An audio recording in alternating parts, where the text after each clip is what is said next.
All right, so this is Module 2, Lesson 2, Why Do We Sleep? So, I'm going to be kind of brief on this because there's a whole bunch of reasons why we sleep. It's very deep, ultimately. It gets down to like relaxing your nervous system, helping your brain learn, helping your brain release like a process cortisol, production of testosterone, production of various hormones, healing of your body, healing of your cells, resting of your cells, allowing different metabolic pathways to express themselves so our body can recenter itself. There's a whole bunch of things that sleep does for us, but I think the real best way to think about it is just in a natural sense of like the earth has night and the earth has day. The earth has summer and the earth has winter. We ultimately need both of these things in order to have expression of ourselves. Like in a deep sense, that hair mouth. In a deep sense, all life and all energy is movement from one pole to another pole. So when I'm asleep, my body is in the process of waking up. And as I start waking up, my body is moving towards higher and higher states of energy and focus and metabolism and expression until I have my daily peak of energy expression. And then once I've hit that pole, my body starts moving down towards sleep again. It does this. That's what the body does. It's a sine wave. It's the earth. That's all these things. And this prevents us from going too far in one direction. I don't just keep on increasing in my metabolism until I burn myself up into a crisp. And I don't keep on decreasing in my metabolism until I die. I do this.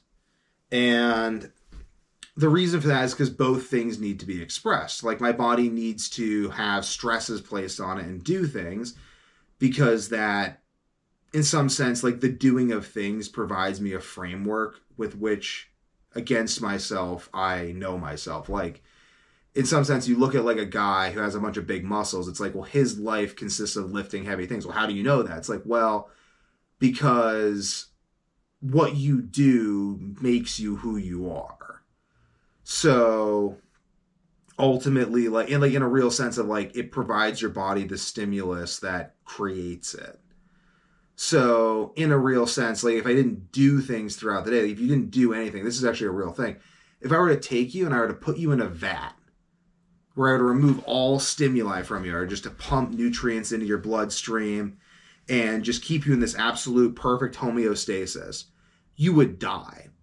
It's interesting, you actually would. And the reason is because your organs would all start to compete with each other, basically. Like your body's systems that are now in harmony would start to compete with each other because your body's systems are only in harmony in their mutual need to react to the outside world.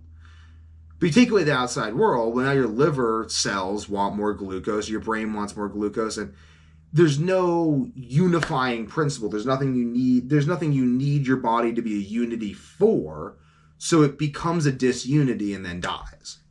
Because necessity was, in some sense, the container that held you together, not your skin. It's very deep. Think about that for a long time. So ultimately, we move between these two poles. So we have the needs placed on us, so we develop and exist, because if there weren't needs placed on us, we would just die. Retirement is the lead cause of death. People tend to stick around as long as they have a reason to. There was a dude who made a movie called The Revenant about it. Like, he has lower body like torn apart by a bear and like dragged himself like 28 miles through the woods. Like, you can survive crazy stuff. There's just tons of examples of that. I need to get into that. But you really, like, I think you kind of just die when you choose to a large degree. And I thought about that when I had like really, really bad insomnia. I wasn't sleeping for those months. And I was like, why am I not dead? And I'm like, because I just don't want to be. Like, really, like, look at my eyes. Like, I just don't want to be dead. So I won't be. It'd be very hard to unalive me because I'm really not down. But that's kind of what keeps you alive, I think, that fire in the belly, in a very real sense. So, and that's what you can't give to someone. I can't give you the fire in the belly. I can't give you any of that. Like, you have to have that. If you don't got that, you're toast anyway. So, yes. So, why do we sleep? We sleep to repair our body. We sleep to, provide the energetic counterbalance to needs. Sleep is our need. The needs of the world are what we do to sustain our body, and then sleep is what sustains our ability to act, ultimately. And action sustains life, and then rest sustains action. So sleep, yeah, it's literally that important. It's like a symbolic fact of the universe. So yeah, and you're feeling it. I mean, we all know, like it's community. We're all in this together, guys. Like I had it, you've got it, or you're fixing it, or you fixed it and you're rewatching the course to like pick up some tips for how to like solidify the coolest lifestyle ever that keeps you healthy and high performing. Awesome, do that.